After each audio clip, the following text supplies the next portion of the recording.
7 سال 9 سال یا 12 سال تک لکھا ہے شارحین نے۔ 12 سال جیل میں کیوں رہے؟ سچے تھے، نبی بھی تھے، دست مبارک میں معجزے بھی تھے، سب کچھ اسی وقت بدل بھی سکتا تھا، اللہ کے محبوب بھی تھے، پیغمبر تھے، رسول تھے، لیکن اس سچائی کی صداقت کے لیے انہوں نے 12 سال انتظار کیا، حالانکہ وہ سچے تھے، حالانکہ وہ درست تھے۔ 12 سال بیت گئے تو پھر لوگوں پر آشکار ہوا، اور جب بادشاہ نے کہا نا حضرت یوسف کو نکالو جیل سے، تو آپ نے فرمایا تو نے اعلان کیا تھا نا جیل میں بھیجو، اب تو اعلان کر کے یوسف بے گناہ ہے، تو اپنی زبان سے کہہ۔ بھائی تھوڑا انتظار کریں، ہمارے ماحول کے اندر اتنی تیزی آئی ہے، اتنی، اور یہ ناراض نہ ہوں، یہ میرے بزرگ ہیں سارے، دین کا کام کرنے والے تو اللہ ماشاءاللہ بہت سارے ایسے ہیں جو مایوس ہی ہو گئے، کچھ بھی نہیں ہو سکتا جی، کچھ بھی نہیں بننا۔ میں نے کہا تمہیں ہی ایسے لگتا ہے، مجھے تو یوں لگتا ہے جب بھی سویرا چڑھتا ہے تو درود و سلام کی صدائیں بڑھتی ہی چلی جاتی ہیں، یا رسول اللہ کے ترانوں میں ترقی ہو رہی ہے، حضور کے گیت گونجتے ہی جا رہے ہیں، ہمیں تو یوں ہی لگ رہا ہے۔ تو بھائی یاد رکھیں، آپ حالات کو وقت دیں، حالات کو۔ آپ چلے گئے ڈاکٹر کے پاس دوائی لینے، اس نے آپ کو دوائی دے دی 1 مہینے کی، اس نے کہا 1 گولی صبح کھانی 1 شام کھانی، یہ سیرپ ہے اتنا بڑا، 1 چمچ صبح پینا 1 شام پینا ہے۔ تو آپ نے کہا نہیں میں نے تو 2 گھنٹے میں ٹھیک ہونا ہے، تو ساری بوتل ہی نہ پی جاؤں، ساری گولیاں اکٹھی نہ کھا جاؤں، چونکہ ٹھیک جو ہونا ہے ہو جائیں گے آپ ٹھیک۔ وہ کہتا ہے 1 چمچ پینا ہے، 2 نہ پی لینا، یہ دوسرا اثر بھی ہو سکتا ہے، سائیڈ افیکٹ بھی ہو سکتے ہیں، آپ اس کو احتیاط سے لینا۔ اور کچھ گولیاں ایسی ہیں جو ڈاکٹر کہتا ہے پوری نہیں کھانی، آدھی کھانا، تو پھر پوری کھا لیتے ہو۔ بھائی تھوڑا انتظار کریں، آپ جہاں کھڑے ہیں، جس مقام پہ کھڑے ہیں، استقامت کا مظاہرہ کریں، تھوڑا وقت دیں، بڑی بات نہ کریں لیکن تھوڑا ٹائم دیں، تھوڑا حوصلہ کریں۔ ہم فوراً رزلٹ اناؤنس کرتے ہیں، فوراً۔ میرے سنگی کئی دفعہ کہتے ہیں کہ حضرت صاحب آپ کیسا محسوس کرتے ہیں؟ تو میں کہتا ہوں میں تو سیدھا سیدھا محسوس کرتا ہوں۔ ہمیں لوگ فون کرتے ہیں ٹائم دو، جس کو دے دیا اس کے کاغذوں میں ویری گڈ ہے، اور جس کو نہیں دیا وہ سلام بھی نہیں لیتا، فون بند کر دیتا ہے، چھٹی۔ ویری گڈ آپ اس کے کاغذوں میں ہے جس کی بات پہ آپ پورے، اور جس کو آپ کہہ رہے ہیں کہ نہیں ذرا تو پیار کر، محبت کر، تو ٹائم دے، تو وہ اس بات کے لیے تیار ہے۔ تو آپ صبر کریں، آپ حوصلہ کریں، آپ جس سٹیٹس میں، اور زندگی میں یاد رکھیں جتنا کوئی آپ کو اونچی اور بڑی جگہ پہ بیٹھا نظر آئے گا نا، اتنا زیادہ آزمائش کا شکار ہوگا وہ شخص۔ اس کے لیے روز ایک چوراہا ہے، روز ایک چوک ہے۔ اگر 20 لوگ آپ سے روزانہ رابطے میں ہیں تو آپ ایک جگہ پہ جا سکتے ہیں یا 2 جگہ پہ، 17 18 نے آپ سے ناراض ہونا ہے۔ آپ محسوس کریں اس بات کو۔ آپ جہاں بیٹھے ہیں، جس اسٹیج پہ آپ بیٹھے ہیں، آپ اپنی سیاسی جماعتوں کو دیکھ لیں، 10 بندے نکل کے ادھر چلے جاتے ہیں تو 5 نکل کے ادھر چلے جاتے ہیں، تو 6 اپنے الگ ایک گروپ بنا لیتے ہیں، تو 7۔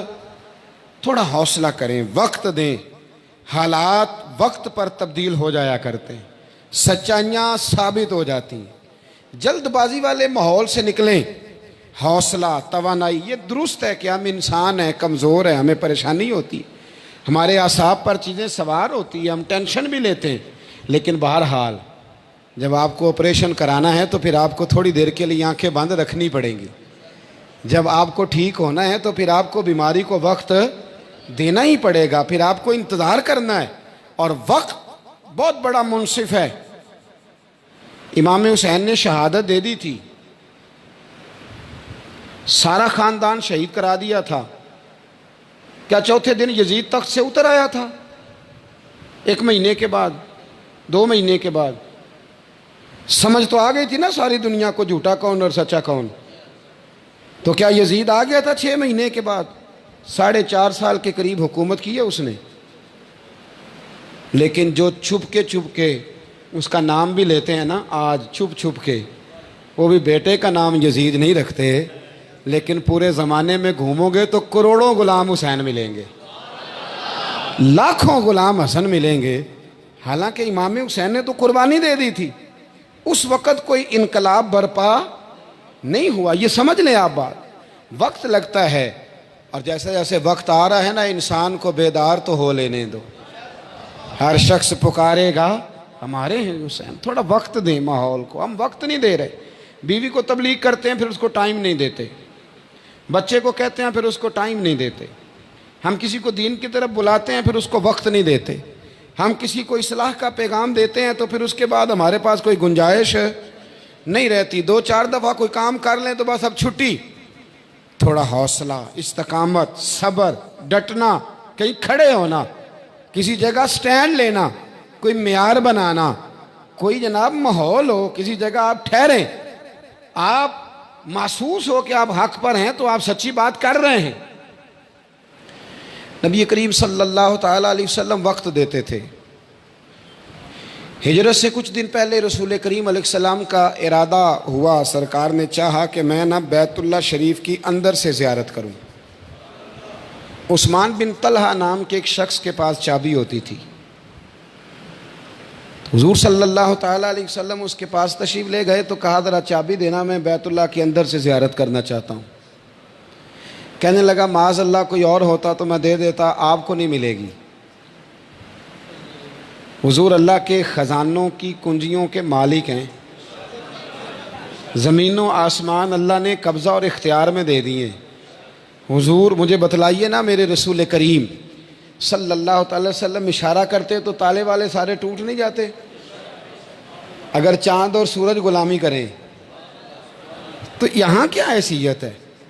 حضور صلی اللہ علیہ وسلم نے فرمایا دے دو، اندر سے دیکھنا ہے. تو کہنے لگا آپ کو نہیں دوں گا، قربان جاؤں محبوب کے انداز تکلم پر. رسول کریم، نبی رحمت، نور مجسم، شفیع معظم، آقا دو عالم صلی اللہ تعالیٰ علیہ وسلم نے وہاں کھڑے کھڑے حضور چاہتے تو ابھی سب کچھ ہو جاتا 1.5 منٹ میں.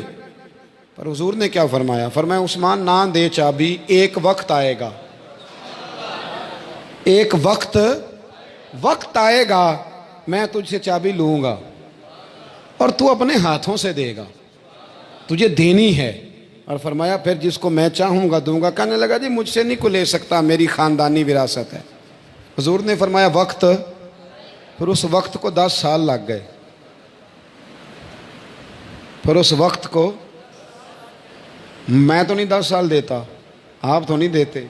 10 سال کے بعد مکہ فتح ہوا یا 9 سال کے بعد فتح ہوا. میرے رسول کریم محبوب دو عالم پہنچے بیت اللہ شریف میں. حضور نے طواف کیا.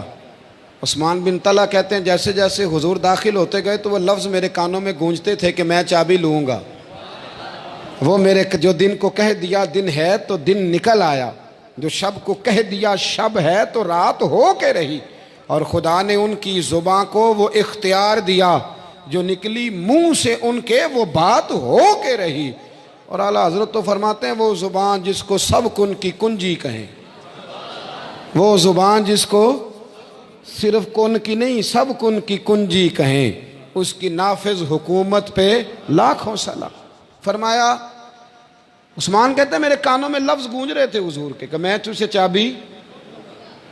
لیکن سالوں لگے، گھنٹوں نہیں، مہینوں نہیں. کتنے لگے؟ تھوڑا ٹائم تو دینا یار، جلدی تو نہ کر. تو شام کو بدلہ لینا چاہتا ہے، تو شام کو تیس نیس کرنا چاہتا ہے، ذرا وقت تو دینا. وقت خود بہت بڑا منصف ہے، بڑے سارے انصاف خود بخود کر دیتا ہے. پتہ چل جاتا ہے وقت گزرنے کے ساتھ سچا کون اور جھوٹا کون. حضور علیہ السلام کے لفظ گونجتے ہیں. میرے محبوب نے طواف کیا تو پھر حضور نے اعلان کیا. فرمایا کہاں ہے عثمان بن طلحہ؟ بلاؤ نا ذرا اس کو، بلاؤ. تو کانپتے ہوئے ہاتھوں سے چابی لے کے، اب نہیں کہا میری خاندانی وراثت ہے، اب نہ یوں حضور کی بارگاہ میں پیش کی. محبوب نے بھی جتلایا کچھ نہیں. حضور نے وہ چابی لی، دروازہ کھولا، مولا علی کو ساتھ لیا، بیت اللہ کے اندر پڑے ہوئے سارے بت توڑے، صفائی فرمائی، نوافل پڑھے. حضور باہر آئے. قربان جاؤں محبوب کے بھی انداز کریمانہ پر. ہمارا دشمن کبھی قابو آئے تو ہم پیس کے رکھ دیتے ہیں، لیکن رسول کائنات کا طریقہ مبارکہ کیا ہے؟ جب عثمان واپس آئے، حضور واپس آئے تو فرمایا بلاؤ عثمان کو.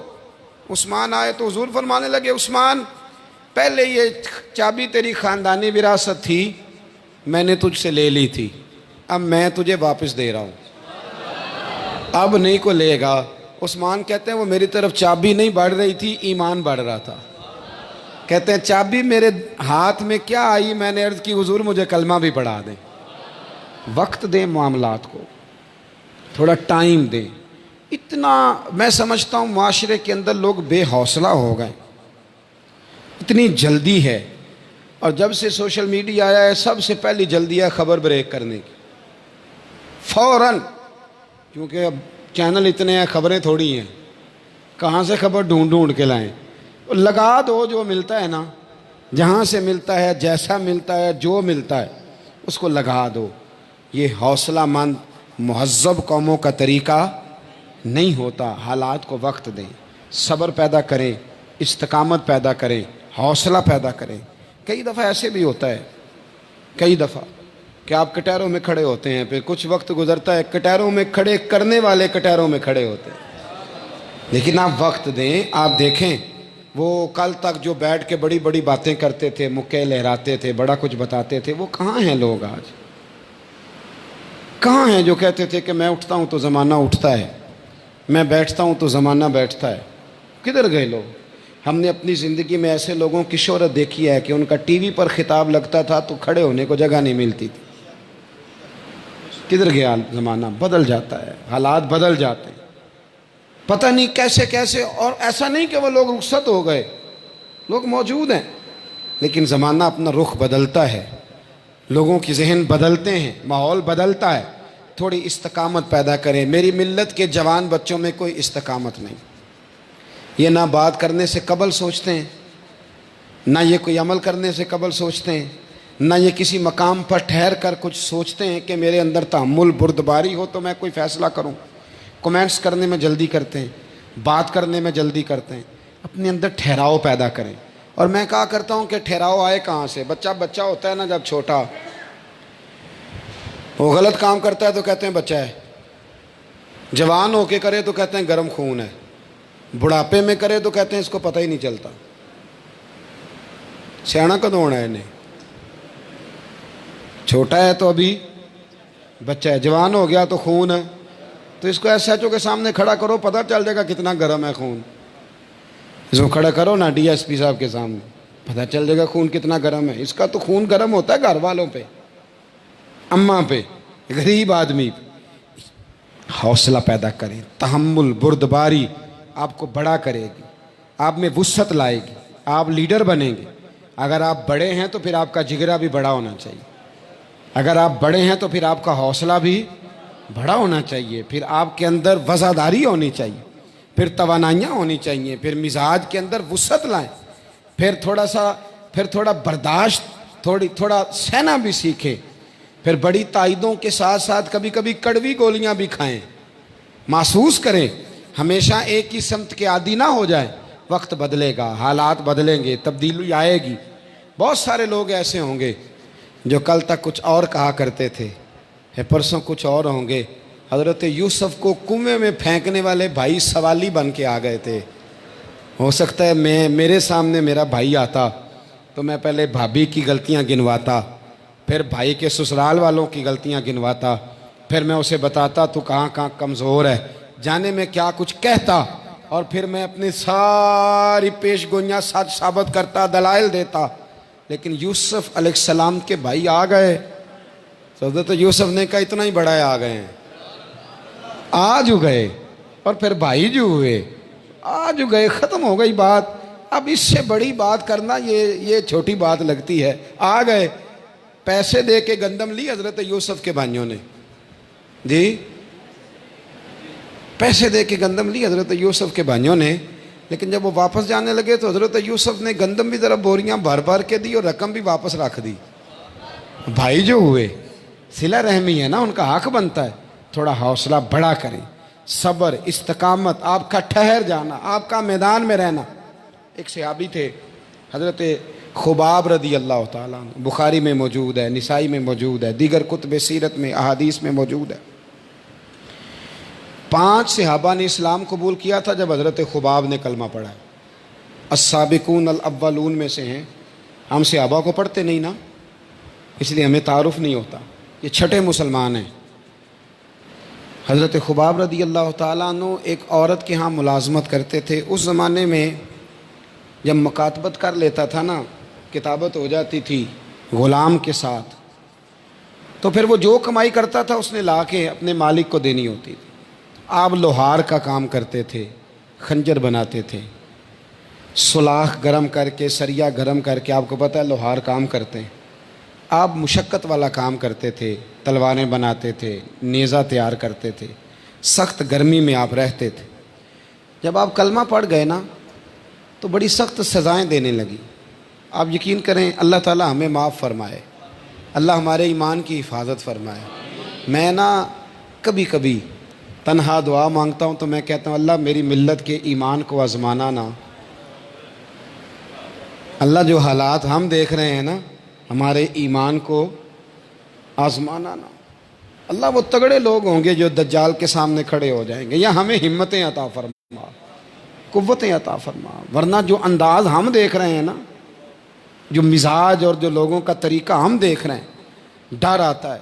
میں کہا کرتا ہوں اللہ آزمانا نہ، تو بغیر آزمائش کے ہی معاف فرما، ہمیں نہ آزمانا، ماحول سخت ہے، خدا جانے کہاں کیا ہو جائے، کب ہو جائے۔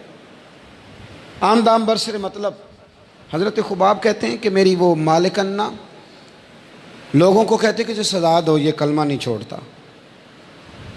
آپ فرماتے ہیں کہ میں پہلے تو وہ خود مجھے سزائیں دیتی، میں سلاخ گرم کر رہا ہوتا تو وہ گرم سلاخ مجھ سے چھین لیتی اور میرے سر پہ رکھ دیتی۔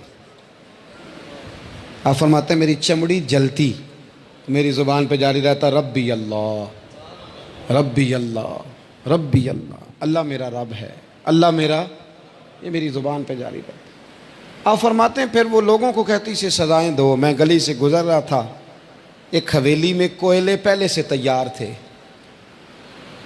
فرماتے ہیں کہ جب میں وہاں سے گزرا تو مجھے زبردستی کچھ لوگوں نے پکڑ لیا اور زبردستی میرا کرتا اتارا، ان کی منصوبہ بندی پہلے سے تھی، اور مجھے انہوں نے اوپر لٹایا اور پھر میرے سینے پر پتھر رکھے۔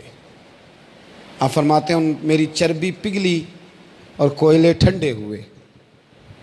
دکھ قبول محمد بخشا، راضی رہن پیارے۔ فرماتے ہیں وہ چربی پگھلی، برس کے موٹے موٹے نشانوں کی طرح نشان پڑ گئے۔ یہ حضرت خباب وہ شخصیت ہیں، دو بندے تھے، جب آتے تھے تو حضرت عمر ممبر چھوڑ دیتے تھے اور انہیں بٹھاتے تھے، ایک حضرت خباب، دوسرے سیدنا بلال حبشی۔ حضرت عمر ان کے لیے ممبر چھوڑتے تھے۔ جناب خباب کہتے ہیں میرا وجود کٹ گیا سارا۔ میں حضور علیہ السلام کی بارگاہ میں گیا، اللہ کے محبوب حرم کعبہ میں بیٹھے تھے ٹیک لگائے، میں گیا تو حضور اٹھ کے بیٹھ گئے۔ میں نے عرض کی یا رسول اللہ قرآن بھی سچا، اسلام بھی سچا، آپ بھی سچے، پر اتنی سخت سزائیں۔ لیکن کہتے ہیں حضور نے جو بات کی نا تو میری ہمتیں اور جوان ہو گئیں۔ محبوب فرمانے لگے خباب بس اتنی سی بات پہ تم سے پہلے جو لوگ آئے ان کے سروں پر آرے رکھ کے انہیں دو حصوں میں چیر دیا گیا، لوہے کی کنگھیوں سے ان کے گوشت ادھیڑ دیے گئے، زخم پہ زخم کھا کے جی، خونے جگر کے گھونٹ پی، آہ نہ کر لبوں کو سی، یہ عشق ہے کو دل لگی نہیں۔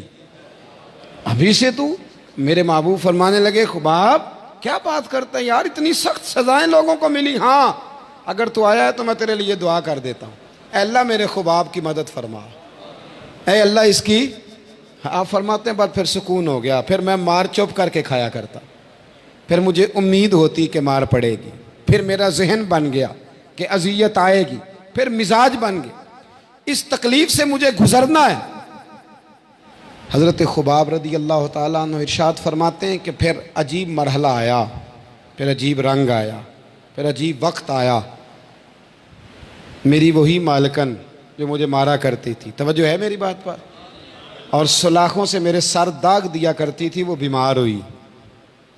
اس کے سر میں وقت آیا نا، وقت بدل گیا، اس کے سر میں تکلیف اٹھی، بہت بڑے طبیب کے پاس گئی تو طبیب کہنے لگا لوہے کی سلاخ گرم کر کے نا مختلف جگہوں سے تیرا سر داغا جائے گا، پھر تو ٹھیک ہو جائے گی۔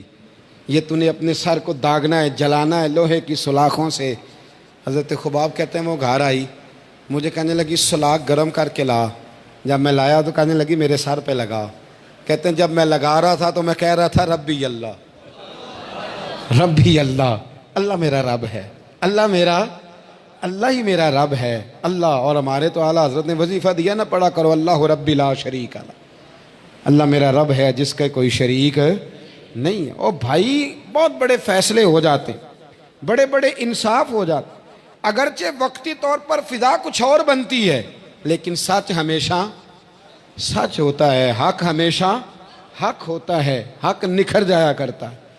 بہت سارے جھوٹ اور پراپوگنڈے کے بیچ میں سے سچ میں طاقت ہوتی ہے، وہ خود اپنی قوتیں بنا کے بیچ میں سے اڑ جایا کرتا ہے، اور اڑ کے وہ چھا جایا کرتا ہے۔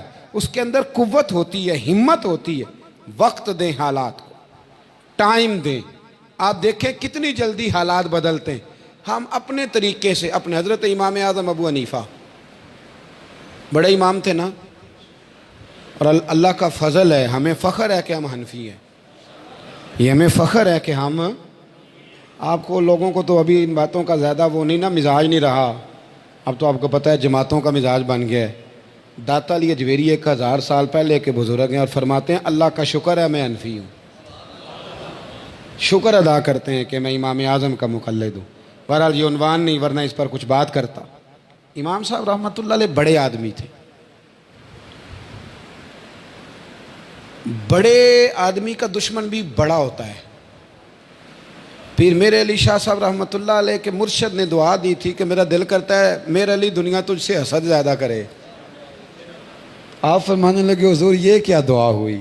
فرمانے لگے درخت کو پھل زیادہ لگے گا تو پھر ہی کوئی حسد کرے گا نا، کنگال آدمی سے کسی نے کیا حسد کرنا ہے؟ اس لیے دعا کر رہا ہوں کہ زیادہ حسد ہو تیرا، اللہ تجھے نعمتیں زیادہ عطا کرے۔ تو امام صاحب کے حاسد بھی بہت زیادہ تھے، جلنے والے، تکلیف دینے والے، حسد کرنے والے بڑے تھے۔ اور یہ جو مخالف ہوتا ہے نا، جب مخالفت کرتا ہے تو کئی دفعہ کمینگی پہ اتر آتا ہے، چھوٹی حرکتیں کرتا ہے۔ ہم نے دیکھا ہے حاسد بندے چھوٹی حرکتیں کرتے ہیں، ذاتیات پہ اترتے ہیں، کچی باتیں۔ آپ ناراض نہ ہونا، میں کئی دفعہ سخت بات کیا کرتا ہوں، یہ ہمارے ہاں الیکشن ہوتے ہیں نا، تو جو چھوٹے لوگ ہوتے ہیں نا وہ معاذ اللہ اپنے مخالف کی بہو بیٹی کی بات بھی کرتے ہیں۔ یہ کمینگی ہے انسان کے باطن کی۔ ایک چھوٹے سے الیکشن کے لیے آپ ذاتیات پہ اتر آئیں گے؟ ساری زندگی میرے رسول کریم علیہ الصلاۃ والسلام نے ابو جہل کو، ابو لہب کو، عتبہ عتیبہ شیبہ کو دین کی دعوت دی۔ وہ شرابی تھے، غاصب تھے، ڈاکو تھے، چور تھے، لیکن حضور نے کبھی ان کی کمزوریاں بیان نہیں فرمائیں۔ یہ تو چھوٹے لوگ ڈسکس کرتے ہیں اس قسم کی بات، کان سے کان لگا کے کہنا تمہیں پتہ ہے وہاں کیا ہوا ہے، اور چھوڑ یار کیسی بات کرتا ہے۔ بڑے آدمی بھی کبھی ایسے کرتے ہیں۔ بہت چھوٹے لوگ ہوتے ہیں جو سازش رچتے ہیں، جو ظلم۔ امام اعظم کے خلاف سازش رچی گئی۔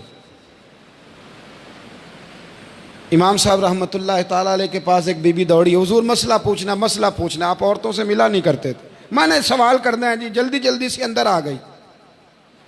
عورت جیسے ہی اندر داخل ہوئی باہر شور ہو گیا، امام صاحب کے پاس عورت ہے، اس نے بھی شور کر دیا کہ معاذ اللہ ثم معاذ اللہ، دست درازی کیا امام اعظم نے۔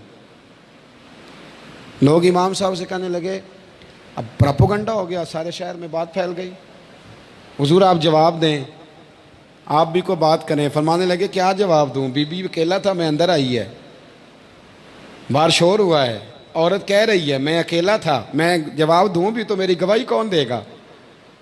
میرے ساتھ کھڑا کون ہوگا؟ اس وقت کون ہے اٹھ کے کہے گا کہ نہیں نہیں ایسی بات کوئی نہیں؟ یہ تو ماحول تو اور رخ اختیار کر گیا، تو حضور اب کیا کرنا ہے؟ تو آپ فرمانے لگے کرنا کیا ہے، میں کوئی لاوارث ہوں؟ رب رسول کا ماننے والا ہوں، میں فیصلہ اپنے اللہ پہ چھوڑتا ہوں، وہ بھی تو عدالت ہے نا۔ مصیبت یہ ہے کہ میں اور آپ سارے فیصلے خود کرنا چاہتے ہیں، حالانکہ خود کچھ فیصلے چھوڑ دینے چاہیے، وہی ہوں تو بہتر ہیں۔ فرمایا اللہ رسول پہ چھوڑتا ہوں، ختم ہو گئی بات۔ اب میں دلیل دوں گا بھی تو میری سنے گا کون؟ اس طرح کے ماحول میں کئی دفعہ آپ دلیل دیتے بھی ہیں تو کوئی سننے کو تیار ہے، وقت فیصلے کرتا ہے، کون سنے گا؟ فرمایا بس ٹھیک ہے۔ لے گئے پکڑ کے کوتوال کے پاس، تھانے میں بند کر دیا۔ اب اتنا بڑا امام ہے، تھانے میں بند ہے، عورت بھی باہر بٹھا دی گئی. امام صاحب نے اس سے کوئی ڈسکس نہیں کی. جب اندر تشریف لے گئے سپاہی 2-3 کھڑے تھے. امام صاحب او ہو رب کریم کے بندوں کا وہی طریقہ. امام صاحب نے وضو کے لیے پانی مانگا اور پھر امام اعظم نے نفلوں کی نیت باندھی اور 2 رکعتیں پڑھ کے کہنے لگے مالک عزتیں بھی تیرے پاس ہیں، ذلتیں بھی تیرے پاس ہیں، تو جس حال میں ابو حنیفہ کو رکھے گا مجھے شکوہ کوئی نہیں، میں تیری رضا پہ راضی ہوں، جیسے تو چاہے میں راضی ہوں تیری رضا پہ. امام صاحب دعا مانگ رہے تھے تو آنسو ہاتھوں پہ گر رہے تھے. نہ کبھی مصلی بھی آباد کریں، نہ کبھی دنیا کو تو دکھڑے بڑے سنا لیے، نہ 2 رکعتیں پڑھ کے روئیں رب کی بارگاہ میں، محبوب کا وسیلہ پیش کریں، نہ اسے بھی تو منائیں نا. امام صاحب کے آنسو گرنے لگے. سپاہی بھی پریشان تھے. وہ بی بی نہ خود ہی اٹھی اور امام صاحب کے قریب گئی. کہنے لگی پہلے مجھے دنیا والے کہتے تھے، اب میں سمجھ گئی ہوں آپ تو رب کریم کے نیک بندے ہیں، اب نہ روئیں. سویرے جانا ہے نا قاضی کی عدالت میں، تو میں سویرے گواہی دوں گی کہ میں نے جھوٹا الزام لگایا تھا، آپ ناراض نہ ہوں. امام صاحب فرمانے لگے اس سے نہیں بات بنے گی، اگر تو نے کچھ کرنا ہے تو جو میں کہتا ہوں وہ کر.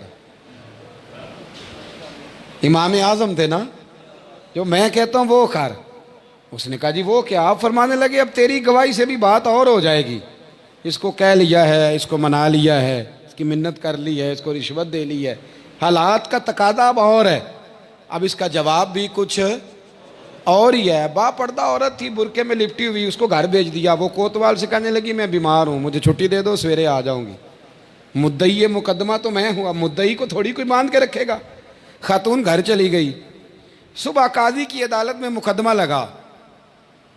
امام صاحب رحمۃ اللہ علیہ کٹہرے میں کھڑے ہیں. یار بڑا مشکل ہوتا ہے معزز آدمی کا کٹہرے میں کھڑا ہونا، لیکن مخلوق تو فنکار ہے اس درجہ کے پل بھر میں.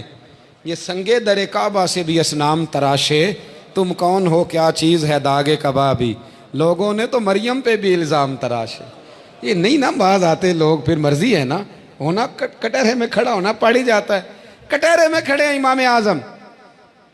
تو قاضی پوچھتا ہے آپ کی بڑی قدر ہے، بڑی اہمیت ہے، تو آپ اس عورت کے بارے میں کیا کہتے ہیں؟ تو امام صاحب فرمانے لگے یہ جو کہہ رہی ہے اس سے پوچھ لیں. تو خود خاتون کہنے لگی میرا امام صاحب سے تعلق ہے. آپ فرمانے لگے ٹھیک کہتی ہے. ساری بھری عدالت سب لوگ حیران، حضرت تعلق ہے؟ فرمایا ہاں. کس طرح؟ فرمانے لگے میری بیوی ہے، زوجہ میری اہلیہ ہے. کہا جناب کس طرح؟ فرمایا محلے کی بیویاں بلا لو، اس کے ابا کو بلا لو، چہرہ دکھا لو. وہ سارے لوگ جمع ہو گئے، چہرہ کھول کے دیکھا تو امام صاحب کی زوجہ تھی.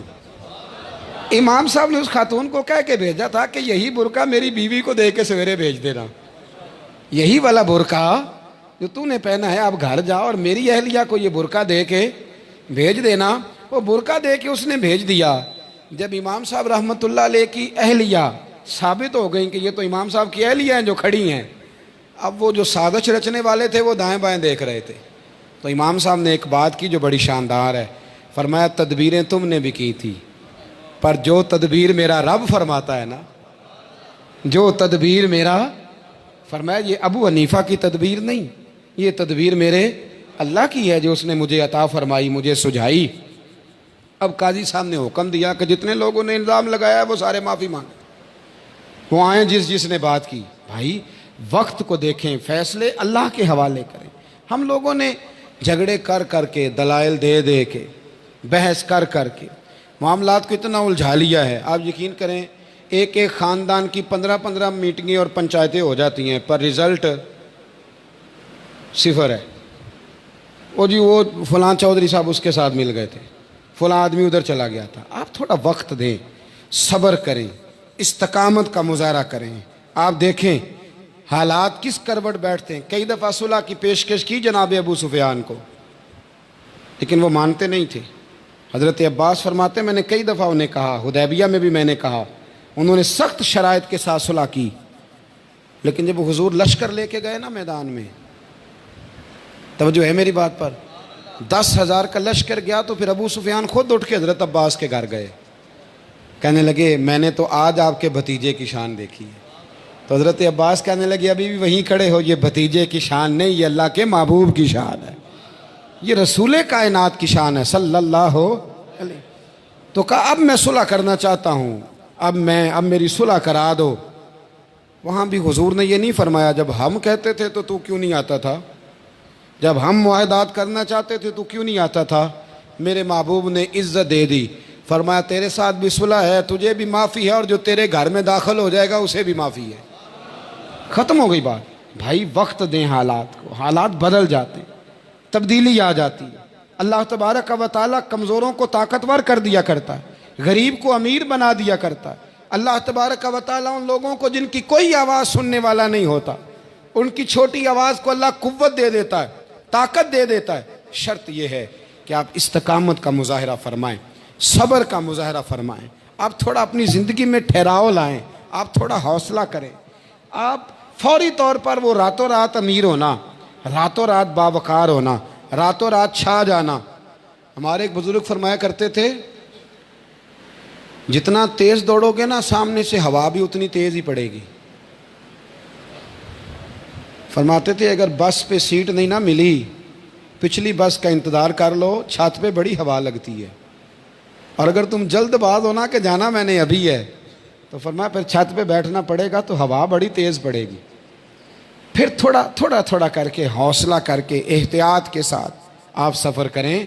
اپنی زندگی میں وہ استقامت لائیں جو ہمارے بزرگوں کا طریقہ ہے، وہ حوصلہ لائیں جو ان کو بڑا کرتا تھا، وہ والا ماحول لائیں جس سے ان لوگوں کے اندر طاقتیں آئیں. بڑا نام ہے امام احمد بن حنبل کا، بڑا تذکرہ ہے، بڑا کچھ ہے. پتہ ہے آپ کو کہ امام احمد بن حنبل کتنا عرصہ جیل میں رہے ہیں؟ امام صاحب کو اتنے درے مارے جاتے تھے کہ جب آپ کا کرتا اتارا جاتا تھا تو اس سے خون نچڑ رہا ہوتا تھا. آج ہم مسند امام احمد بن حنبل اے سی والے کمرے میں بیٹھ کے پڑھتے ہیں، اور جب ہم اس کا حوالہ دے رہے ہوتے ہیں تو ہم کہہ رہے ہوتے ہیں تو پتہ میں کتنا بڑا آدمی ہوں، 14 جلدوں کی کتاب میں سے حوالہ دے رہا ہوں. اس بندے سے پوچھو جس نے لکھی ہے، اس سے پوچھو جس نے یہ کمال کیا ہے. اور اتنا بڑا آدمی اور سچا اور بادشاہ مار رہا ہے. ایک دن اس نے تانا بھی دیا، کہنے لگا احمد بن حنبل مجھے بھی پتہ ہے آپ ٹھیک ہیں، اور آپ کو بھی پتہ ہے آپ ٹھیک ہیں، ظلم ہو رہا ہے، زیادتی ہو رہی ہے، پر لوگ آپ کی سپورٹ کیوں نہیں کر رہے؟ دنیا آپ کے پیچھے کیوں نہیں چل رہی؟ کوئی آپ کے ساتھ کیوں نہیں آ رہا؟ تو امام احمد بن حنبل کہنے لگے اتنا ہی کافی نہیں کہ تو میرے اوپر ظلم کر کے بھی مجھے سچائی کہہ رہا ہے، یہ میری جیت کافی نہیں. اور فرمایا اگر تو نے رزلٹ دیکھنا ہوا نا تو تیرا اور میرا رزلٹ جنازے والے دن نکلے گا، جنازہ فیصلہ کرے گا. اکھاں جدو میٹیاں زمانہ مینو روے گا، اپنا تے اپنا بیگانہ مینو روے گا. جدو نہ میں دسیا میخارا نو میخانے وچ جام ٹوٹ جان گے، اے میخانہ مینو روے گا. کئی لک لک رون گے تے کئی بک بک رون گے، گلیاں دا یانا تے سیانا مینو روے گا. کوئی آسان بات ہے؟ فرمایا یہ جنازے والے دن پتہ چلے گا. حضرت بقی الدین ابن مخلد ایک بزرگ گزرے، محدث تھے. کہتا میں اپنے استاد صاحب کے پاس پڑھتا تھا تو میرے استاد مجھے کہنے لگے کہ تیرا ظرف بڑا ہے اور میرا علم تھوڑا ہے. آج کل نہیں یہ لوگ بات کرتے. کئی دفعہ ایسا مرید ہم بھرتی کر لیتے ہیں کہ وہ ہم سے وزنی ہوتا ہے، اس میں شوق ہوتا ہے، ذوق ہوتا ہے. یہ طریقت کے لوگوں کے لیے بات ہے، لیکن ہم نہیں اس کو کہتے کہ تو آگے چلا جا. پرانے بزرگ یہ کام کرتے تھے. حضرت بہاؤالدین زکریا بہت سارے لوگوں کو بابا فرید کے پاس بھیج دیتے تھے، کہتے تھے وہاں انداز کچھ اور ہے، تیرا ذوق وہاں پورا ہوگا. خیر اس طرح میں جاتا نہیں، کیونکہ اب نہ کوئی مرید ہونے جا رہا ہے اور نہ کوئی بھیج رہا ہے. مرید ہونے والے بھی کوئی نہیں، وہ بھی تعویذ ہی لینے جا رہے ہیں. حضرت سلطان بہو سے کسی نے کہا تھا زندگی میں بڑے مرید ہوئے، کہنے لگے نہیں، رب دا طالب کوئی نہیں ملیا، جو ملیا طالب زردہ ہو. آئے ہیں لوگ تعویذ دھاگا لینے، رب دا طالب کوئی نہ ملیا، جو ملیا طالب زردہ. وہ لینے آئے تھے تعویذ، ہم نے بھی دے کے بھیج دیا، بات ختم ہو گئی. شاہ بقی الدین ابن مخلد کے استاد فرمانے لگے کہ بیٹا تیرا ظرف بڑا ہے اور میرا علم تھوڑا ہے. اگر تو نے صحیح طرح پڑھنا ہے تو بغداد امام احمد بن حنبل کے پاس چلا جا، صحیح طرح پڑھنا، پھر وہ تیری تشنگی ختم کریں گے، تیری پیاس بجھا دیں گے، چلا جا. کہتے ہیں میں کشتی میں بیٹھا آنے کے لیے، رستے میں طوفان آ گیا، کشتی کو جانا کہیں اور تھا، چلی کہیں اور گئی۔ ایک جزیرے پہ ہم اترے۔ فرماتے ہیں کہ وہاں پیسے ویسے بھی ختم ہو گئے، پتے کھا کے گزارا کرنا پڑا۔ بغداد کی سمت کا تعین کر کے پتہ کر کے اس طرف میں چلنے لگا پیدل۔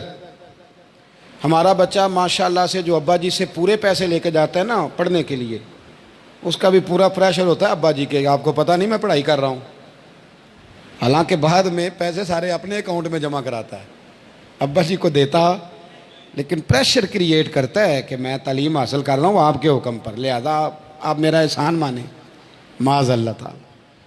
کہتے میں تعین کر کے بغداد کی سمت چلنے لگا، شہر بغداد دی کی یہ نشانی۔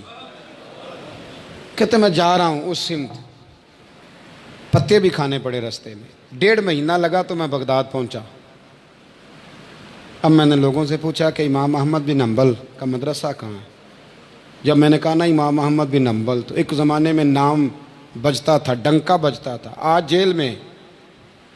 جب کہا نا امام احمد بن حنبل تو جس سے پوچھا کہنے لگا چپ کر جا، ان کا ذکر نہ کرنا، تو ان کا نام لیتا ہے جیل ہی جاتا ہے، ان کا نہ نام لینا، خبردار۔ کہتے میں نے کہا کیا ہوا؟ کہا بادشاہ مخالف ہو گیا، امام صاحب کا دارالعلوم تو بند ہو گیا، وہ تو گھر میں قید ہیں۔ توجہ ہے میری بات پر؟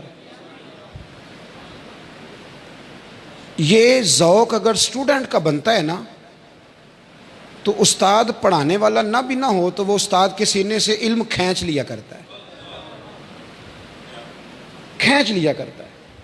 خواجہ فقیر محمد چرائی رحمۃ اللہ علیہ کے ایک مرید تھے، تو حضرت نے انہیں بڑا کچھ نوازا، تو کچھ لوگ کہنے لگے حضرت جی اسی کو سارا کچھ دے دیا ہے۔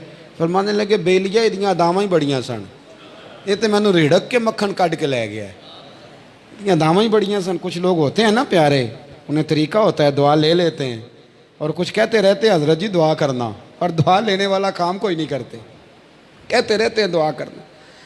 کہتے میں لوگوں نے کہا کہ وہ مدرسہ بند ہے، آپ کہاں جائیں گے؟ تو میں نے کہا میں کہیں بھی جاؤں، کوئی ذریعہ حضرت تک پہنچنے کا؟ کوئی ذریعہ نہیں، ان کے گھر کو بادشاہ نے سب جیل بنا دیا ہے، سپاہی دروازے پہ کھڑے۔ آپ نے فرمایا پھر بھی ایک بندہ کہنے لگا اتنی نیکی کر سکتا ہوں کہ میں تمہیں ان کا دروازہ دکھا سکتا ہوں۔ آپ فرمانے لگے میرے لیے اتنا بھی کافی ہے، ذکر حبیب کم نہیں وصل حبیب سے، اتنا بھی میرے لیے کافی ہے۔ اس نے دور سے کھڑے ہو کے کہا وہ جہاں سپاہی کھڑے ہیں نا وہ امام صاحب کا دروازہ ہے۔ شاہ بقی الدین صاحب کہتے ہیں میں نے کہا تو اب جا، اب دیکھنا میں علم کیسے حاصل کرتا ہوں، صبر دیکھو، استقامت دیکھو، حوصلہ دیکھو۔ آپ فرماتے ہیں کہ میں نے نا اپنے سر سے ٹوپی اتار کے کسی کو دے دی، اور بال میں نے بکھیر ڈالے سارے، ایک جگہ سے 2 جگہ سے کرتا میں نے پھاڑ لیا، ہاتھ میں نا میں نے پیالہ پکڑ لیا مانگنے والا، تینوں لب دیاں آپ گواچے، میں نے نا پیالہ پکڑ لیا ہاتھ میں مانگنے والا۔ اور جس جگہ گلی میں امام صاحب کا گھر تھا نا پہلے کونے پہ صدا لگائی 1 دینار کا سوال ہے۔ کہتے ہیں 1 دینار ملا، پھر دوسرے دروازے پہ آیا، 1 دینار ملا، پھر تیسرے دروازے پہ آیا، مجنوں بن کے وچ بازاراں کدی ککھاں وانگ رلائے تے کدی کہایا کنبا سارا، سر نیزے اتے چڑھائے، سجنا یار مناؤن دی خاطر اساں کی پیس وٹائے۔ فرماتے ہیں میں نا مانگنے والا، بھکاری بن کے مانگنے والا، میں امیر باپ کا بیٹا تھا پر میں مانگنے والا بن گیا۔ میں نے پھٹے پرانے کپڑے، ایک دروازے پہ 1 دینار، امام صاحب کا بھی دروازہ آیا، کہتے میں نے صدا دی 1 دینار چاہیے تھا، کہتے امام احمد بن حنبل دروازے تک آئے، اور جب میرے پیالے میں کاسے میں دینار ڈالنے لگے تو میں رو پڑا۔ میں نے کہا میرے محبوب کریم کی حدیثوں کے وارث اور جانشین، میں تو کہاں سے چلا ہوں، تجھ سے حدیث سیکھنے آیا ہوں، مجھے خیرات نہ دے، مجھے میرے مصطفیٰ کی 2 حدیثیں پڑھا دے۔ تو کہتے ہیں شیخ کی آنکھوں میں، امام صاحب کی آنکھوں میں آنسو آ گئے، فرمانے لگے یار میں بھی سوچ رہا تھا اسٹوڈنٹ ہی کوئی نہیں، کس سے حبیب کی باتیں کروں، آج تو پڑھا دوں گا تو کل کیسے آئے گا؟ عرض کی حضور جب تک آپ جیل میں رہیں گے میں بھکاری بنا رہوں گا، مانگنا جو ہے نوکر کی تے نخرا کی، جب لینا جو ہے تو ختم ہو گئی بات، پیالہ سیدھا رکھیں گے۔ آپ فرماتے ہیں کئی مہینے، 1 2 4 دن نہیں، کئی مہینے میں ہاتھ میں نا پیالہ لے لیتا اور گلیوں میں گھومتا. 1 دینار کا سوال ہے. استقامت، صبر، حوصلہ. آپ فرماتے ہیں امام احمد بن حنبل کا دروازہ آتا تو وہ 1 دینار بھی روز دیتے اور حدیثیں بھی روز ہی پڑھاتے. آپ فرماتے ہیں کہ پھر وقت بدل گیا، پھر حالات تبدیل ہو گئے، بادشاہ چلا گیا اور نیا آ گیا. فرماتے ہیں وہ امام صاحب کا عقیدت مند تھا، اس نے مدرسہ بڑا بنا کے دیا، اس نے مسند بچھا کے دی. پہلے دن جب امام صاحب مسند حدیث پر جبہ پہن کر، امامہ باندھ کر، خوشبو لگا کر ممبر پر بیٹھے حدیثیں بیان کرنے، فرماتے ہیں جب میں آیا نا سامنے تو میں انہیں دیکھ کے رو پڑا، وہ مجھے دیکھ کے رو پڑے. فرماتے ہیں انہوں نے کہا رستہ چھوڑ دو، اسے آگے آنے دو. جب میں آگے آیا تو امام صاحب فرمانے لگے پہلے بھی بڑا پڑھایا تھا، اب بھی زندگی بھر پڑھاؤں گا، پر جس صبر اور استقامت سے تو نے پڑھا ہے، جو مزہ ان دنوں میں آیا ہے شاید دوبارہ کبھی نہ آئے. تھوڑا حوصلہ پیدا کریں، تھوڑا استقامت کا مظاہرہ کریں. تھوڑا سا نا وہ حضرت خواجہ نظام الدین صاحب سے ایک شخص نے آ کے کہا تھا میرا پیر کامل نہیں تو میں نے بدلنا ہے. فرمایا شریک قباحت تو کوئی نہیں؟ کہنے لگا نہیں. تو آپ فرمانے لگے تو اللہ کی رضا کے لیے خدمت کر، ہو سکتا ہے تیری خدمت کی برکت سے اللہ اسے کامل کر دے، اللہ کامل بنا دے، تیری برکت سے ہی کامل ہو جائے. تھوڑا استقامت کا ماحول بنائیں. میں اس زمانے میں جو سب سے زیادہ کمزوری محسوس کرتا ہوں لوگوں کے اندر، وہ یہ ہے کہ تدبر نہیں، حوصلہ نہیں. ایک بت ہوتا ہے میری ذات کا جس سے میں ساری زندگی باہر نہیں نکل پاتا. میں کہتا ہوں جو میں کہہ رہا ہوں وہ ہونا چاہیے، جو میں چاہ رہا ہوں وہ ہونا چاہیے، جو میری خواہش ہے وہ ہونا چاہیے. ایسا نہیں ہوگا. خواہشیں آپ کریں گے، چاہتے آپ کریں گے، پر پوری اللہ اپنی حکمت سے کرے گا. پورا اللہ اپنی. میرے نبی کریم علیہ السلام نے ایک دعا مانگی تھی، اللہ میری امت لڑے نہ. تو رب کریم نے کہا محبوب یہ دعا مجھ سے مانگے ہی نہ. اس میں بھی اس کی حکمت ہے کہ آپ کو حق پہچاننا ہے. خدا را اللہ پہ چھوڑیں. ہم بڑے بے حوصلہ ہیں، ہم بڑے کمزور ہیں، ہمیں تو اللہ تعالیٰ خیر کرے. اب تو زمانے میں جو دوائی سب سے زیادہ بکنی چاہیے وہ وہم کی دوائی ہے، وہ سب سے زیادہ بکنی چاہیے. ہر چوتھا آدمی اس وہم کا شکار ہے کہ جانے کیا ہو جائے گا. کچھ بھی نہیں ہوگا، وہی ہوگا جو منظور ہے. آپ کو تو ماشاءاللہ یاد ہے، وہی ہوگا جو منظور ہے. کچھ چیزیں اللہ رسول پہ چھوڑیں، صبر کے ساتھ، استقامت کے ساتھ. ایک بات میں نے شروع میں کی تھی پھر دہراتا ہوں آخر پہ. یہ سوچ لیں کہ آپ حق پہ ہیں کہ نہیں، آپ سچے ہیں کہ. حضرت عبداللہ ابن زبیر امام حسین کے بعد یزیدی فوجوں کے خلاف نکلے تھے. آپ کے کچھ ساتھی شہید ہو گئے تھے اور کچھ پیچھے کی طرف چلے گئے تھے، پسپا ہو گئے تھے. حضرت عبداللہ ابن زبیر اکیلے رہ گئے تھے. اس وقت آپ کی والدہ حضرت اسماء بنت ابی بکر صدیق 90 سال عمر تھی اور آنکھوں سے نابینا تھی. فرماتے ہیں میں اپنی اماں سے مشورہ کرنے آیا. میں نے کہا اماں میرے کچھ ساتھی پیچھے چلے گئے، کچھ شہید ہو گئے، میں جہاد میں اکیلا رہ گیا ہوں، حکم کیا ہے؟ تو اماں کہنے لگی عبداللہ پہلے یہ بتا تو حق پہ ہے کہ نہیں. میں نے کہا اماں ہوں تو میں حق پہ، پر مجھے تیری بڑی فکر ہے، تیری 90 سال عمر ہے، یہ تو میرے جو مقابلے والے ہیں یہ تو بڑے سخت گیر لوگ ہیں، میری لاش کے ٹکڑے ٹکڑے کر دیں گے، تو برداشت کر لے گی؟ تو حضرت اسماء نے پتہ کیا دلیرانہ جواب دیا تھا کہ بیٹا بکرے کو تکلیف صرف ذبح ہوتے وقت ہوتی ہے، جب اس کی کھال اتارتے ہیں پھر اسے کوئی تکلیف نہیں ہوتی، جب اس کے ٹکڑے ٹکڑے کرتے ہیں اسے کوئی تکلیف. تو کہا بیٹا حوصلے کے ساتھ رہنا، صبر کے ساتھ رہنا. اگر تو حق پہ ہے پہلے یہ دیکھ لیں اگر آپ حق پہ ہیں، اگر نہیں تو توبہ کر کے حق پہ آئیں. اور اگر آپ حق پہ ہیں تو پھر آپ یہ ذہن بنا لیں کہ حالات بدلیں گے اور جو آپ کا نظریہ ہے وہ غالب آ کے رہے گا. اگر آپ حق پہ ہیں تو پھر اللہ آپ کو توفیق دے گا. لیکن زندگی میں ان چیزوں سے بچیں. ایک بات میری کئی دفعہ میں نے کی ہے پھر دہراتا ہوں، ہم تو ان لوگوں کے غلام ہیں جو تصویر کو پسند ہی نہیں کرتے تھے، مناسب ہی نہیں جانتے تھے. کوشش فرمایا کریں اتنی زیادہ نہ ہو فوٹو بازی.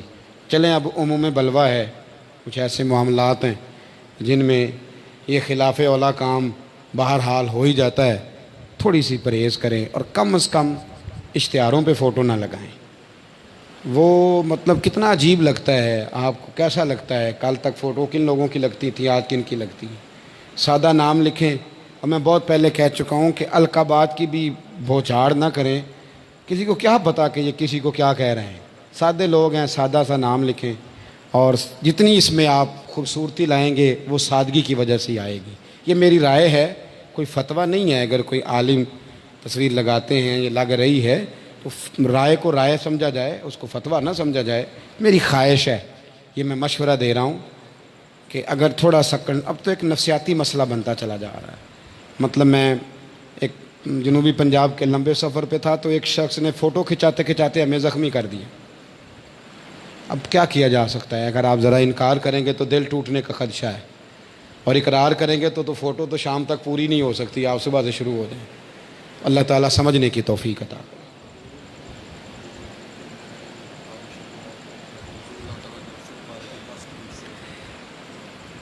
امین بھائی کہہ رہے ہیں کہ حضور تاج الشریعہ رحمۃ اللہ علیہ کا عرس مبارک اس مہینے میں ہے۔ ابھی میں فیصل آباد میں حضرت پر کچھ بات کر کے آ رہا ہوں۔ کراچی میں دارالعلوم امجدیہ میں مجھے جانا ہے انشاءاللہ 10 کو، وہاں بھی حضرت پر بات کروں گا۔ اپنے ہاں بھی میں نے عرس رکھا ہے حضرت کا جمعے والے دن۔ میں حضور تاج الشریعہ رحمۃ اللہ تعالی علیہ پر بولنے کی صلاحیت نہیں رکھتا، استقامت میں کسی موضوع پر بھی بولنے کی صلاحیت نہیں رکھتا، لیکن حضور تاج الشریعہ رحمۃ اللہ تعالی علیہ کو میں نے جس نظر سے دیکھا ہے نا، وہ نظر اس طرح کی ہے کہ میں ان پر گھنٹوں بات کر سکتا ہوں۔ اور میں اس لیے نہیں کہ وہ میرے مرشد ہیں، میرے شیخ ہیں۔ وہ کتنے بڑے مفتی تھے یہ فقہا بتائیں گے، شیخ الحدیث کتنے تھے وہ آپ کو محدثین بتائیں گے، تقویٰ کتنا تھا پرہیزگار لوگ بتائیں گے۔ میں یہ بتا سکتا ہوں کہ وہ مہربان کتنے تھے، اور میں یہ بتا سکتا ہوں کہ وہ انسان کتنے بڑے تھے۔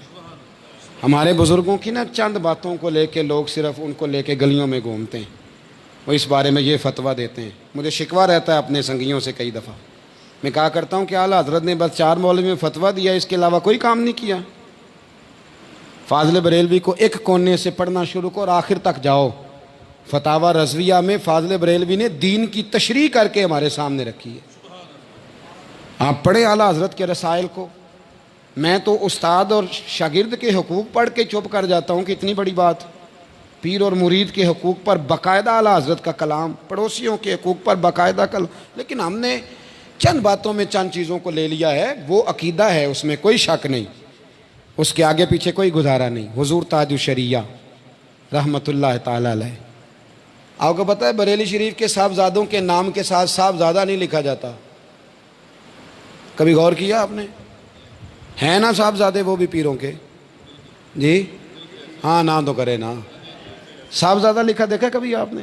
منع فرماتے تھے حضور مفتی اعظم، فرماتے تھے یہ کیا بات ہوئی کسی کا نام لے کے قد اونچا کرنا، اس کا کیا مطلب؟ اقبال نے اپنے بیٹے سے کہا تھا، جب کہا ابا تیرا نام لے کے قرض اٹھا لوں، تو اقبال کہنے لگے دیار عشق میں اپنا مقام پیدا کر، نیا زمانہ نئے صبح و شام پیدا کر۔ حضور تاج الشریعہ رحمۃ اللہ تعالی علیہ کے گھر میں اسناد تھیں، ساری سندیں موجود تھیں۔ حضور مفتی اعظم کسی کو لکھ دیتے تھے نا تو مفتی ہے تو واقعی مفتی ہوتا تھا، یہ ان کی دیانت تھی، ان کا کمال تھا۔ جس کو کہہ دیتے تھے تو شیخ الحدیث ہے، وہ شیخ الحدیث ہوتا تھا۔ لیکن پھٹی پر بیٹھ کر باقاعدہ علم پڑھا ہے حضور تو تاج الشریعہ نے، باقاعدہ۔ اب تو پیروں کے بچے علم لدنی والے ہیں سارے۔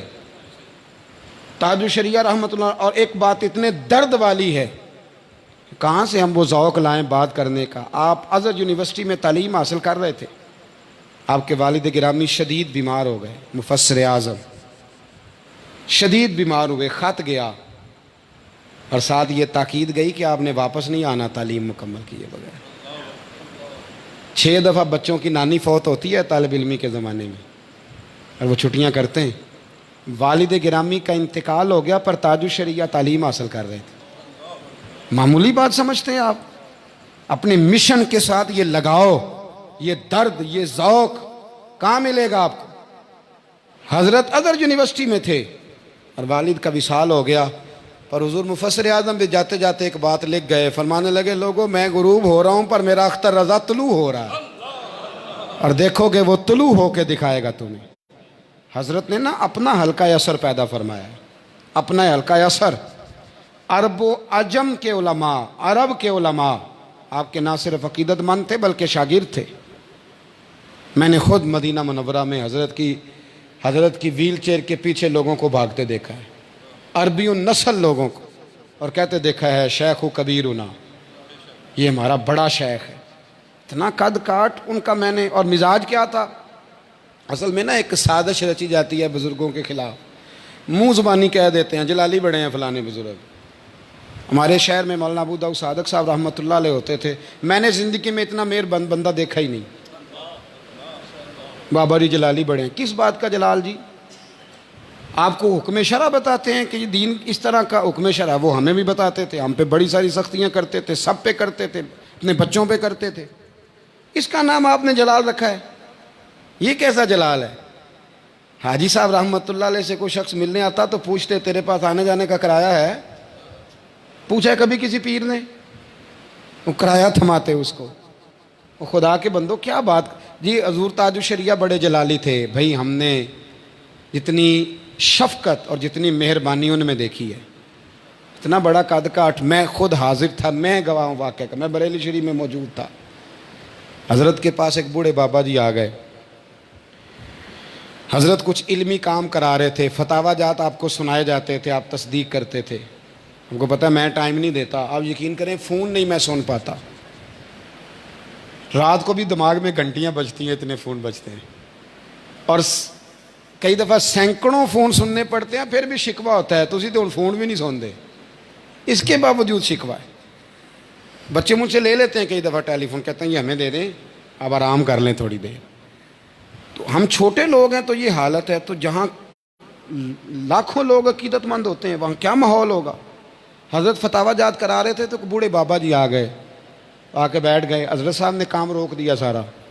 بابا جی وہی باتیں، میرا بیٹا اپنی بیوی کی باتیں زیادہ مانتا ہے، اب مجھے پیسے نہیں دیتا، سارے اسے دیتا ہے. وہ ساری اس نے ببتا جو سارے گھروں میں ہوتی ہے، اور سارے بوڑھے وہ ابال نکالنا چاہتے ہیں، اس نے ساری سنائی. اور کہیں کہیں نہ میں محسوس کرتا کہ وہ بابا نا تکرار بھی کرتا ہے، جو کہ بزرگوں سے نہیں کرنی چاہیے، وہ تکرار بھی کرتے ہیں. تو حضرت صاحب نے ساری بات سنی اس کی، پھر اس کو تعویذ بھی دیے، تسلی بھی دی، کہیں کہیں شرعی مسئلے بھی بتائے کہ یہ جو آپ کہہ رہے ہیں یہ درست نہیں ہے، یہ پابندی آپ نہیں لگا سکتے. پھر وہ اپنی مرضی سے بابا جی اٹھ کے گئے تو ایک مولانا عرض کرنے لگے حضور بابا میرے حوالے کر دیتے، آپ علمی کام کر رہے تھے. تو حضور تاج الشریعہ نے قریب کیا اس مولانا کو اور تھپکی دی. فرمانے لگے بیچارہ دکھی تھا اور میرا مرید تھا، اس کو تسلی تب بھی ہونی تھی جب اس نے مجھے سنا لینا تھا. میں نے اس کی سن لی ہے، اس کا دل ٹھنڈا ہو گیا ہے. تمہیں پتہ ہے انسان کا دل راضی ہو تو رب کتنا راضی ہوتا ہے. یہ مزاج تھا، یہ طبیعت تھی، یہ ذوق تھا. اور چونکہ ہمارے بزرگ علمی کام کرتے رہے نا، اس لیے کچھ نام نہاد قسم کے صوفی کہتے ہیں مولویاں دی گل ہو رہے تے فقیراں دی گل. میں کہ تمہیں آندا جاندا جو کھ نہیں، تھانوں کچھ آوے جاوے تے تا نا. یہ فقیر تاں ہی اپنے ڈیرے تے مدرسہ نہیں جے بنا دے، انہوں نے پتہ ہے لوگ پڑھ گئے تو ساڑی پیری مریدی گئی، اس لیے ان کے آستانوں پہ مدرسے، ان فقیروں درویشوں کے آستانوں پہ مدرسے نہیں ہوتے. ان کو پتہ ہے یہ پڑھ لکھ گئے تو چھٹی ہماری. بہرحال حضرت بہت بڑے صوفی تھے، اور جو صوفیاء کی اصل مجلس ہے نا، میں چونکہ غلام ہوں تو میں تو بڑی اونچی باتیں بھی کر جاؤں گا، لیکن وہ کئی دفعہ بعض احباب کے لیے مشکل ہوتی ہیں، وہ چیزیں کئی دفعہ ہضم نہیں ہوتی بعض چیزیں، اس لیے بڑی محتاط رہ. ایک بات صرف، حضرت کو ایک جگہ پہ جانا تھا تو وہاں کے علماء کہتے ہیں ہم نے تیاری کی تھی، وہاں ایک مجذوب بابا جی رہتے تھے، مجذوب تھے وہ. آج کل جعلی مجذوب ہوتے ہیں، جعلی مجذوب، ان کو نوٹوں کا پتہ ہوتا ہے، نماز کا نہیں پتہ ہوتا. جعلی مجذوب، اصلی والے مجذوب تھے وہ بزرگ. تو وہ جو کہہ دیتے تھے اللہ کے فضل سے ہو جاتا تھا، لوگ ان کے بڑے عقیدت مانتے. حضرت کا جس دن جلسہ تھا اسی دن بابا جی انتقال کر گئے. اب اس علاقے کے علماء نے چاہا کیا کریں، جلدی دفن کریں ورنہ رات کو جلسہ متاثر ہوگا. جب انہوں نے تیاری کی نا، غسل کی، تو بابا جی کا سارا وجود سمٹ گیا، ٹانگیں جڑ گئیں، ہاتھ جڑ گئے، ایک گٹھڑی بن گئی. اب علماء بھی آئے، ڈاکٹروں کو بھی بلایا، لیکن وہ کسی صورت سیدھا ہی نہیں ہو رہا. بات لمبی ہو گئی، غسل کیسے دیں، کفن کیسے پہنائیں، کیا کریں. طے یہ پایا کہ حضرت صاحب کو آ ہی لینے دیں. ان سے مسئلہ پوچھتے ہیں کہ ایسے غسل دے کے لپیٹ لباٹ کے ان کو کر دیا جائے. حضرت صاحب تشریف لے آئے، پوچھا گیا تو آپ نے، سفر بڑا لمبا تھا، تھک گئے، فرمایا وضو کراؤ، پہلے بابے کے پاس ہی چلتے ہیں. پہلے بابے کے پاس ہی چلتے ہیں. حضرت صاحب آئے, سلام لی. یہ کبھی کبھی درویش اس طرح کے کام کرتے ہیں, ورنہ ان لوگوں نے علم کا غلبہ ہی رکھا اپنی طبیعتوں. حضرت صاحب بابا جی کے قریب گئے اور کان میں سلام کے بعد کچھ کہا. جیسے ہی کچھ جملے کہے بابا جی بالکل سیدھے ہو کے لیٹ گئے. حضرت صاحب نے فرمایا غسل دو, کفن پہناؤ, میں خود جنازہ پڑھاتا ہوں. جنازہ پڑھایا, دفن کیا, جلسہ ہوا. عام لوگ بھی بڑے متجسس تھے, پر علماء میں تو تجسس بہت تھا. حضرت تاج الشریعہ کی خدمت میں کہا حضور بتائیں بابے کو کہا کیا تھا؟ تو میں کچھ نہیں یار چھوڑو. آج کل کا کوئی پیر ہوتا وہ تو فیس بک پہ آتی نا کرامت, تو فوری طور پہ کمپنی کی مشہوری کے لیے دیتا. حضرت سے کہا بتائیں, چھوڑو یار, ہو گئی بات, اللہ کا فضل ہوا, بتائیں.